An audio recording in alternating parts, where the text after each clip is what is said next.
Thank you for staying. Time now for the news review, and we're joined by Executive Director of the Institute for Education Studies, Dr. Peter Anti. He is our guest. But right before we get into the thick of things, of course, you should know this segment is brought to you courtesy of Endpoint Homeopathic Clinic. They work with us hand in glove to ensure that we bring you this segment. Now, what are they offering you? Prostate screening if you're a man, for free, gratis. And fertility screening if you're a woman, also free. Now, a lot of people nowadays are suffering from fertility issues and all of that. And let me just put this out there. If you're a man, even in your 30s, once you hit 30 all the way to 35, start getting your prostate checked. Because evidence, science has shown that a lot of men nowadays are prone, even in their 30s. And we've seen so many examples. I've been around some of these centers and medical facilities. Plus, we of African descent, unfortunately, tend to be more prone to it as men. So you don't want to take any risks because it could be your undoing. So make tracks to Endpoint Homeopathic Center. Where can you find them? Here in Accra, they are located at Spintex opposite the Shell signboard. In Kumasi, Kronum Abwehia, behind the Angel Educational Complex. Then there's Takrady. Where can you find them? Anaji Estates, that's where they are. Tema Community 22. Techiman Hansua and the Siama Enzima. Their call lines 0244. Pick up your phone, dial 0244 867 068 or 0274 234 321. Endpoint Homeopathic Clinic, the end to chronic disease. But only the beginning of the news review. Doc, a very good morning to you. Dr. Anti, can you hear me? Good morning, Ben. It's good, really good to have you join the conversation this morning. I hope you've been well. Yeah, I'm doing well. I hope you're also fine. It's been some time now. It has. Under the circumstances, I am well.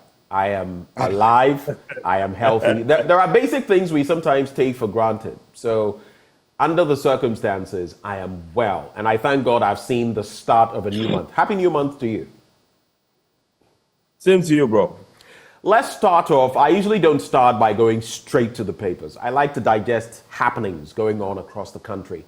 In recent times, I mean, you've heard of the ghastly accidents we've had on our roads. In one of them, that Yutong bus heading into the central region, 16 died, over 40 people were hospitalized and all of that. That is just one aspect.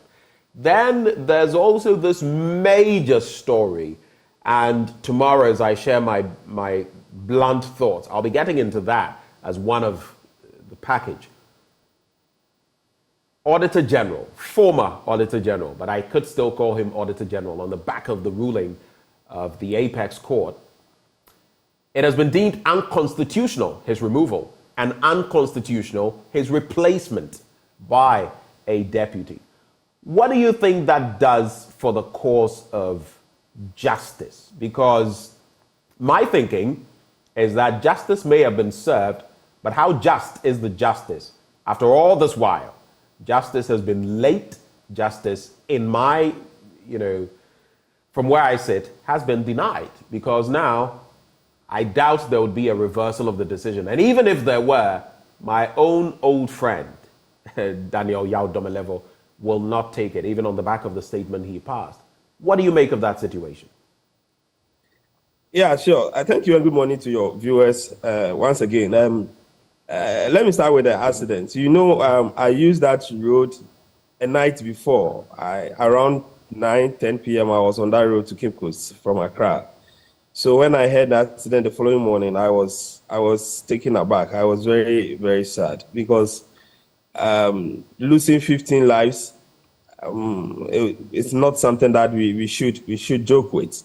And on that same stretch, we've had some serious accidents that's taken some good friends away. So I don't know what really can be done. I think that the best is to look for the dual courage, but I don't know when this can be possible. So maybe you should continue to ask our drivers to slow down and take into consideration the lives of the people that are always in the car. I think because of the police barriers on the Cape Coast to Winneba stretch, mostly between the Mankesim and Winneba, most of the drivers tend to slow down because you tend to meet a lot of barriers when you are on that stretch in the evening. I think maybe you should try and then extend that to that part also. So from the Winneba to the Accra stretch too, they should start mounting barriers late in the night so that these kind of accidents would minimize or would be reduced to the barest minimum. So condolences to the family and all those who are affected, and I pray that their souls rest in perfect peace. And with the second issue of the Auditor General, I was a little surprised because I had forgotten about this issue altogether. I didn't even know that the case have not been heard. So when I heard and read about it yesterday, I was a little surprised. So why did we take that long to sit on such a case? I'm not a legal person, so I don't really understand the in and outs of these legal issues. But sometimes I feel that some of the cases need some kind of urgency to be able to know the way forward of that particular issue. Exactly. And if a case of that sort comes to the attention of the authorities, I don't know the mechanism they use in picking cases. I stand to be corrected, but maybe you might have to help me. The e-levy case that the minority took to Supreme Court, is it still there or they have heard it? Which specific case? The one that Honorable Okujeto, Haruna Idrisu, and one other person, about the passage of the e-levy when the minority were not there, and they were declaring that as unconstitutional or something. I think that was dealt with. That was dealt with, I believe. That was why it was allowed to proceed. Oh, okay. But maybe... I mean, I'm assuming because as of this point, I've not heard a peep on that matter again, resuscitated in any way, shape, or form. But I get the point you're making, and I concur, because there are issues that go before the court, and once government is involved, something to do with government, the executive, these are speedily dealt with. But in this instance, the rhetoric has been that if the court could have done this in the space of about 2 weeks, which was possible, at least from where we sit, unless the apex court can tell us otherwise, and prevent some of what we saw. There were the CSOs, there was the media campaign, there were people of goodwill who spoke about these. We all saw the banter. The matter was taken to court, and it's taken how long? And now the verdict is out. But meaningful or meaningless? That's the question, Doc. Yeah. So I think that, as I said earlier on, I don't know the mechanism that they use in the apex courts to select cases to sit on. But I think that some sort of urgency should be given to some of these cases that are time bound, so that we would have heard this case and know the end of it, and then we move on. As it stands now, the only maybe importance of this case is to guide future behavior of government and the executive when it comes to their decision to remove people from people who head independent institutions. And that is the only, for me, that is the only importance that we can pick from this judgment. I know, as you said, the AG will not, the Auditor General will not want to, the former Auditor General will not want to go back to his position. I have listened to him giving an interview to one of your sister media houses, and he indicated clearly that he's not going back. So exactly the point I was making. I was just drawing the linkages that even if the possibility were there that he could be reinstated, he says he doesn't want the position. But what he was doing, which many Ghanaians, and I can confirm on the back of the interactions we've had with people, on the back of the CSOs, it was unprecedented for CSOs to be so forceful in trying to maintain someone at post like that. On the back of all that we had seen, it was clear this gentleman was serving the nation's purpose. Now he's been ousted. He says he doesn't want to go back. It is we who have lost, and that can't be. Nothing can be done. We tend to lose most of these good people in the public sector, which is not okay. We complain a lot about our public sector not having the quality that we need in terms of a delivery of services that the public sector is supposed to give to its people. But then we have some of these people in the service, and we as a people find a way, one way or the other, to move them away from the office. And then we go back and then we start complaining again that we don't have the good caliber of people who would want to, who should be in these public offices. I seriously don't understand what we want. And I think that our leaders should sometimes sit back and re-examine some of the decisions that they make, because this would be on the head of the executive for a long time to come. This is going to the court books. Students are going to, law students are going to read about it, that the time came that a specific executive decided to remove an auditor general, which was unconstitutional. Some of these things will live with them for the rest of their lives. And I think some of these decisions should hasten slowly, think through, although personal interest and other factors might play a role. They should hasten slowly, think through, and at least put the interests of the nation first, so that we will be able to get most of these people in public offices serving the needs of Ghanaians and pushing the frontiers of our democracy and trying to fight corruption for the good of all of us. And just to cap off that end of the conversation so we get into the papers, couldn't anyone tell right off the bat that this was a wishy-washy, pedestrian attempt at removing the Auditor General? And I'm going to be hard this morning, even harder tomorrow, because he was doing certain things. The same president now who said he would operate on the Anas principle. Someone was for the first time using the powers vested in the Auditor General, surcharging, doing this, doing that. And all of a sudden, the person became public enemy number one. And then on the basis of some conflict of date of birth. Where in our history, Doc, I don't recall any time in our history, at least in my living memory, where any such thing has been used to pluck out an official of that caliber. Yet it was used. And in the president's office, there are dignified lawyers. Sometimes you ask yourself whether sometimes I'll leave it there. Yeah, but I think that is why. And as I think here too, a very good morning to you, sir. I think that is why we have the Supreme Court, because if you read the letters and the conversation that ensued during that period, the issue was that they felt that they were right. And I remember they even told the Auditor General at that time that he was not a lawyer and he wouldn't understand the legal implication of the things that, what they were doing. So the right volume was the Supreme Court as we took it. But we should, as you said, I agree with you, we should slow down. His citizenship was called into question just because of misunderstanding or disagreement between authorities. I think we should stop some of these things. And if we really seek the good of this country, we should really slow down on some of these things. I think we should. You've started another conversation because our Sin North is coming up. It's in the newspapers. I'll be getting into it. But I guess we should also hasten slowly when it comes to citizenship. Nowadays, you have to be careful because you could even be sitting here and you'd be told, oh, Benjamin Akakpo is not, not even Ghanaian. So I have to watch before I'm declared un-Ghanaian or non-Ghanaian. At least I can still do my job if I am not Ghanaian, if I am told I am not that. But we'll see. Anyway, the Daily Graphic newspaper this morning, promoting responsible fishing, protection of ocean, vital. President Akufo-Addo asserts at Blue Economy Summit. I'll bring you some details of that story. Asin North by-election slated for June the 27th. And then Graphic Business Access Bank SME Fair and Clinic in Kumasi today.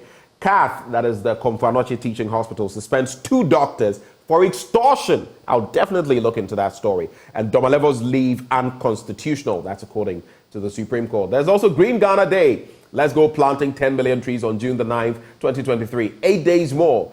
And again, you have, like I mentioned yesterday, even while Erastus Asaridonko was reporting that right there, live, the River Tano was being polluted.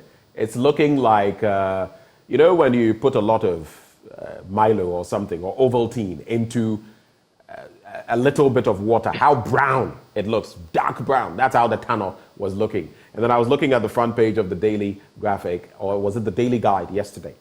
And I saw a very smiley President Akufo-Addo, very smiley Dr. Baumia, smiley Abujinapo, Lands and Natural Resources Minister, smiling into the next Green Ghana Day, which, how meaningful will it be anyway?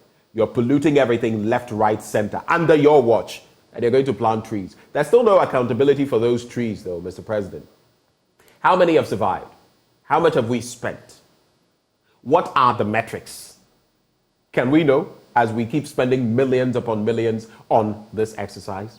But the first one, so President Akufo-Addo has stressed the need to prioritize the sustainable management of the ocean through robust enforcement of regulations. He said that would prevent overfishing and promote responsible fishing practices. That was necessary, the president stressed, as the ocean presented an incredible opportunity to accelerate the nation's developmental agenda, and cautioned against the consequences of negative human activities in the ocean. Mr. President, you're talking about the ocean and negative activities. How about our river bodies? Have you checked them out lately? Or when you go around the country, do you not see them? I thought you said you put your presidency on the line to halt Galamsey, though. Or am I mistaken? Maybe I forgot. Opening the country's first ever National Blue Economy Summit in Accra yesterday, President Akufo-Addo said, quote, "We're witnessing the consequences of human activities. The ocean is the life source of the planet. A healthy ocean, human well-being, and sustainable ocean management are inseparable." The president's words about water bodies. I rest my case. Let me go to page 27, in fact, page 17, do some stories, some additional stories, and then you'll come in. I just want you to share your thoughts on all of them together once and for all. Now, the Electoral Commission has fixed Tuesday, June the 27th, 2023, for the by-election in the Asin North constituency of the Central Region. This follows a unanimous decision by the Supreme Court on Wednesday, May the 17th, declaring as unconstitutional the election of James Quayson as the National Democratic Congress's Member of Parliament for that constituency. A statement issued and signed yesterday by the EC chairperson, Jean Mensah, said nominations would be received at the Asin North District Office of the Commission from Monday, June the 12th, 2023, to Wednesday, June the 14th, 2023, between 9 a.m. to noon and 2 p.m. to 5 p.m. each day. And the statement added that the filing fee for the election was 10,000 Ghana cedis per candidate. And that's what it's been saying in that regard. The interesting twist is that the NDC, barring the criminal case in court against James Quayson, says it will still field James Quayson. Quick thoughts on these two developments? Yeah, I think with the Blue Ocean Summit or something, yes, we love some of these things. National Blue Economy Summit. National Blue, we love some of these things.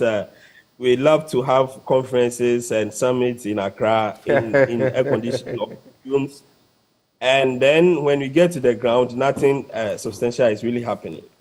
As you said, the water bodies in Ghana feeds into the ocean.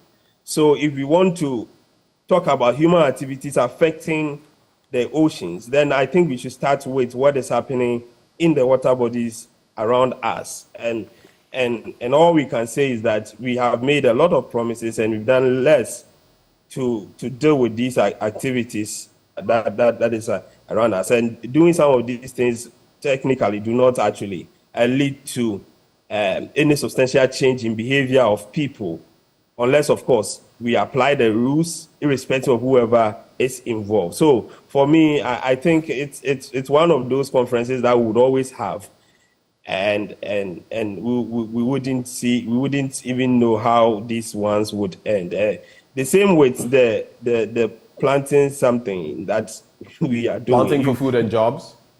No, I mean the Green Ghana Day. That thing. I don't even fanciful names with little, little delivery. Wonder, because we've been planting some of these trees. I don't know the state of them now, and we're going to spend a lot of money to do that. At the same time, people are in our forest reserves, destroying it, and we are interested in doing another tree planting that, of course, we don't even know what the others where the others stand. Now on Asin North, this issue is something that, in fact, I have been thinking about it for all this period. I can't get my head around it, but of course, we are not lawyers, so we will not be able to understand the law fully. But if I look at both sides, I think that maybe sometimes we should also look at interpreting the law in a more progressive way, so that we are able to save ourselves from some of these challenges. That because the by-election, a lot of money is going to go into it, and all those things that come in between. As for the Electoral Commission, I think they are doing their work, so we should support them to do what they are supposed to do. I don't have a position on NDC once deciding to fill the same person. I don't know the legal implication. I'm not a legal person, but if he still qualifies, I think maybe that they can do that. The ultimate lies with the people of Asino, who they want to represent them, and that is a decision that nobody can take away from them. So let's see how it goes. But I would say that we should look at how we look at some of these things. In fact, because of course I've heard a conversation from both political parties to the extent that they would have a second look at this kind of citizenship issue in terms of double, how do you call it, those with two nationalities. I've heard I think executives from the MPP, and then I've heard former President Mahama also talk about it. And I think as a country that is progressive, we should have a second look at it, so that we don't waste resources dealing with some of these issues that are not so much injurious to our development. Let's take this final story, since we've already delved into the Domelevo incident. It's a crying shame, and it's a blot on our conscience, on all arms of government, especially the executive, also towing in the judiciary, and well, I don't know whether to rope in the legislative body, but they also sat there and allowed this. Regardless of where you are, wrong is wrong. But CAT suspends 2 doctors for extortion, and 2 doctors at the Akufo-Addo Teaching Hospital in Kumasi have been suspended for extorting money from patients. The two were each given a month's suspension without pay. While one has already served a suspension, the other will start from today. The Chief Executive Officer of CAT, Professor Otre Yao Adaimensa, disclosed this yesterday when he paid a courtesy call on the Asantehene Otumfuose II at his palace at Manshia in Kumasi. The visit was to introduce himself and the management of the hospital to the Asantehene since he assumed office 6 months ago. Now, these infringements, I mean, he told the Asantehene that when he took over, the management of the hospital, his first priority was to inject discipline. I'm just looking for the portion which captures, in a way, what they did. But it was some form of extortion. And it's not something new, by the way. I mean, medical offices, sometimes you go to certain places, and if you want to be attended to and all of that, in public institutions, sometimes you are compelled to make a payment just so you can get some relief. Quick reactions to that story. I think it's a good move by Prof. That is the way to go. I was thinking that they should have published this earlier, so that it gets the public attention that is getting out. Because when some of these things happen in our health institutions and you don't deal with it upfront like he's doing, it creeps into all other areas. Of course, sometimes people complain, but you don't have the evidence, so you have to sit back and say that, oh, it might not be true. But when authorities of our hospitals, especially the big ones, Konfanoche, Kwelebu, Kiko's Teaching Hospital, and other big ones, Tamale Teaching Hospital, and so on and so forth, if officials in these hospitals start behaving this way and they are apprehended, I think the first thing is to publish it for people to also learn and deter from undertaking it. So, Prof, congrats, and we hope that you'll be able to do more. We should also be careful, because when CEOs of these institutions start behaving this way, workers normally gang up against them. So we should be careful when agitation starts coming about the CEO being like this or doing this, and then quickly the public steps in to now call for the resignation of the CEO. Sometimes some of these are the reasons why the workers agitate against the leadership. So we should be careful when the workers start complaining about some of the things that the CEO is doing, which might be true or might not be true, and hasten slowly to call for resignations when that time comes. I don't want to be a prophet.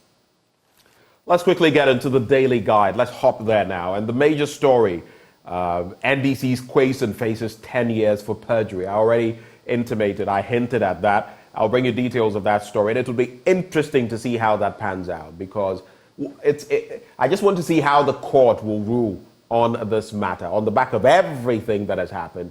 And if the NDC will still insist on taking him, and if he does, if he is allowed to contest, and if he wins, how interesting a picture that would paint.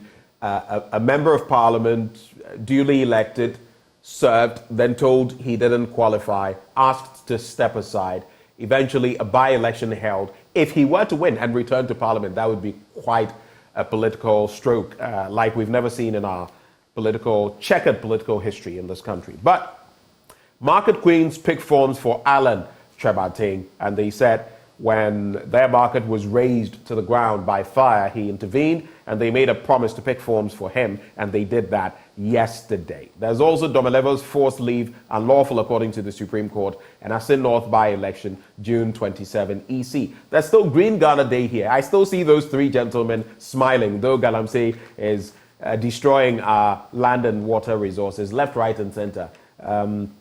The chief executive of the land, his deputy chief executive, and his lands minister are smiling because of Green Ghana Day. Shall we smile along? Anyway, so the embattled former member of parliament for Asin North, James Jachi Quayson, is facing up to 10 years imprisonment with hard labor if found guilty. What is this in hard labor? With hard labor, if found guilty, convicted, and sentenced for the charge of perjury and other criminal charges leveled against him by the office of the Attorney General. Mr. Quayson has been charged, among others, for deceiving the Ministry of Foreign Affairs by making a false statement that he did not have a dual citizenship in order to acquire a Ghanaian passport. He has been charged with 5 counts of deceit of public officer, forgery of passport of travel certificate, knowingly making a false statutory statement, perjury, and false declaration of office. Now, Mr. Quayson, who was booted out of Parliament by the Supreme Court, could be sent to prison for up to 10 years if found guilty of perjury, a second-degree felony, as the prosecution pushes to establish his guilt. I'll ask what you make of that story, but just to give you our viewing audience, our viewers, the rest of the scoop, Miss Ghana Foundation hosts blood drive. Good one there. Musicians mourn Akufo-Addo Senior, and our condolences to Akwabwa and family. And there's also LPG to go down by 5%. That's according to the IES, Institute for Energy Security. The prices of LPG nowadays, and even utilities. And on the IMF bit and what they are saying now about tariff adjustments, God help us. Quick thoughts on Quayson's saga. I think the Attorney General gave an indication during that period that they would take him on, and I think that is what they are pursuing. Well, for me, I feel that all this is because he took part in the election of the speaker when they tried to prevent him, and his addition made a difference in the selection or election of the speaker. And I think that is one of the difficulties or the challenges or the problems with the MPP, that they would want to see true that this prosecution really happens. I don't know how it's going to end up. Our courts are the ultimate decider. So we will leave it to them to pursue this. But as you said, it's going to be interesting because I don't know when these charges will be put before court. I don't know when he will be asked to answer. But we are in June. We have about 27 days to go for that election. So if he's elected by NDC and then finally elected by a set of people, it means that he will be a member of parliament who will still be going to court to deal with this challenge. And I don't know how that will look in the eyes of the people and its political implications and other things. So let's leave it to the lawyers and those who know the law to go on with it. But I think that sometimes we have to take a seat back and look at some of the things that we are doing when we have the power and authority to do some of these things, because we would not be there forever. I think that is what I would want to say. We would not be there forever. Time changes, positions change, and when you have the opportunity to serve the people, you need to take into consideration all these things when you are taking certain decisions on behalf of the people. We should be extra careful with these things. Alan Shermantin and the market women. This style seems to be very popular with our political people. I don't know what that actually signifies, that somebody is a grassroots person, or maybe it communicates something. Those in political marketing should be able to tell us. But it's interesting to see that. And it seems that maybe the MPP will go 2 rounds, because the number of people who are picking the forms is they are exceeding the 5 that they have. They set for a 1 round. So if they exceed the 5, then they will go for 2 rounds. It will be interesting to see how this plays out in later this year. I would be very happy to see how these things play out and who eventually leads the New Patriotic Party. All right. To cap off the conversation, we're going to look at the Business Finder newspaper. And again, the banner headline there: Oceans, lifeblood of planet. Proposed policies for its protection. President urges marine life experts. Yet, right in our backyard. Okay. Harnessing cultural assets key to tourism growth, Frima Opare says so. I am allergic to all this talk by politicians when the worst is happening and we still go out there touting this and touting that and speaking big about. We're tired of the talk. Politicians everywhere, Nigeria, Ghana, South Africa, wherever. We're tired of the talk. The people are tired. Africa's people are tired. Young people are tired. By 2050, so many young people, over 50, 60% in many African countries. What have the young people been given? Even as we talk about the unfortunate demise of a mother, I call her mother, Amata Edu. You should go back and listen to some of the comments she passed, whether at the time or before she became education minister. And some of the things she said about how the West was raping, so to speak, Africa. But today, it is not really the West. Yes, they may still be doing what they are doing, and China may be doing it, but it is our own leaders here who are decimating us. Slavery now is not from out there. It is from within. Let's wrap with these stories. And so there is this one. Harnessing cultural assets key for tourism growth, Frima Opare, and the Chief of Staff at the Office of the President, Madam Akosua Frima Opare, has underscored the importance of harnessing Ghana's cultural assets to revolutionize the country's tourism industry. That is one thing I will give this administration, though. They have thrown the spotlight on tourism, and I think it's a good thing. I think I saw something recently about trying to get about 2 million people into the country every year. It dwindled to below 1 million during the COVID era. So that is something that I would say kudos to this administration for, and they should keep pushing that. But away with taxes on menstrual products. That's what we'll end with in just some 30 seconds. On average, women and young girls will have 450 menstruations over their lifetime, which equals 3,500 days spent menstruating and requiring over 10,000 menstrual products in one's lifetime.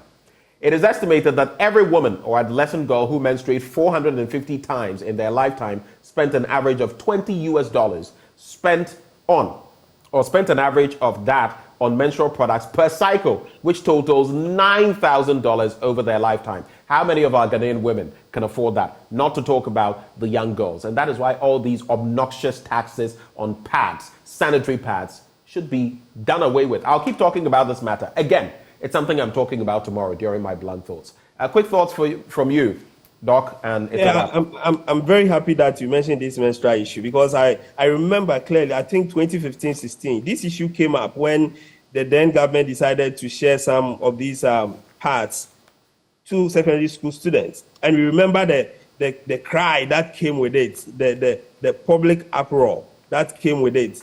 And now I sit back and I ask myself, where were all of us during that period?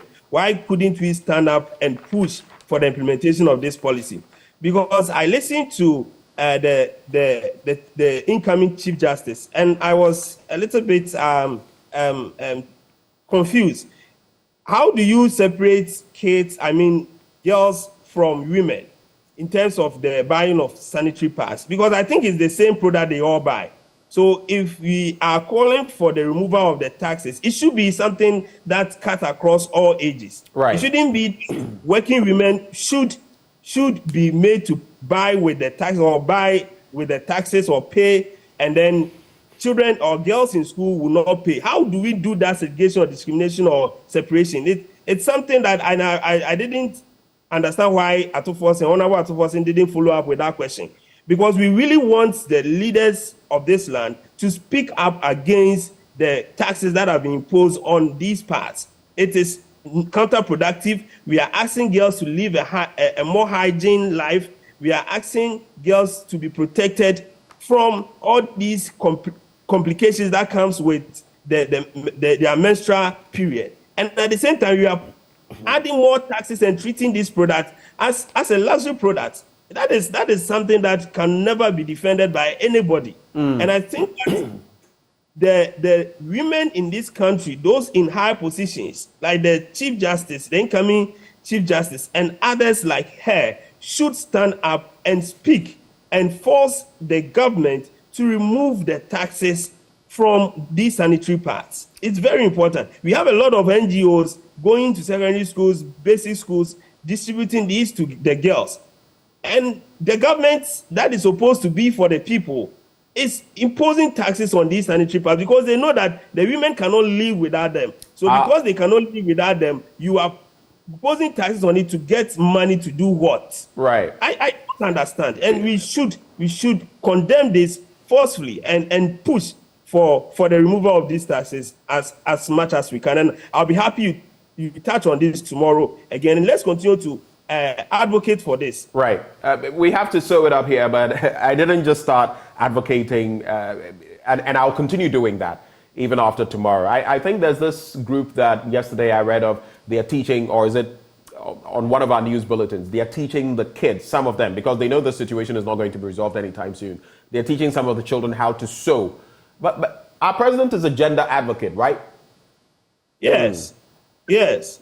Interesting. And we have time. We have a lot of these big women in our country with high positions, influence, and other things. They are role models. We talk about girls looking up to them. We are asking girls to aspire to their highest potential, and we are quick to say all these things. At the same time, things that would help them in terms of their hygiene life, we are taxing it. If we want to talk about this, we'll never end. What kind of people are we? Good question. Doc, we're grateful for your time with us this morning. We'll continue. Some of us who have the voice to speak for the voiceless will continue talking about these matters till something is done. AU, whatever on that. What hogwash is that? Horse feathers. Executive Director, Institute for Education Studies, Dr. Peter Anti, has been our guest. This message comes through for me. It says, "Good morning, Ben. Please wish my wife, Mrs. Mawulom Esi Anyigbavo Beko, a glorious birthday on your show for me." Well, I'm doing just that. Ellie Anyigbavo. Good morning. And Mrs. Mawulom Esi Anyigbavo Beko, happy birthday to you. God bless you and keep you and provide for you as well, so you can deal with your sanitary situations, on noting the taxes on them. Endpoint Homeopathic Clinic helped us to bring you this segment, they're offering free prostate screening, free female fertility screening. Locate them in Accra's Fintechs opposite the Shell signboard. Kumasi Kronim Abwe here, behind the Angel Educational Complex, Takrade Anaji State Tema Community 22, Techiman Hanswa and Esiama Enzima. You can reach them on 0244 867 068 or 0274 234 321. Endpoint Homeopathic Clinic, the end to chronic disease. But just the start of sports up next.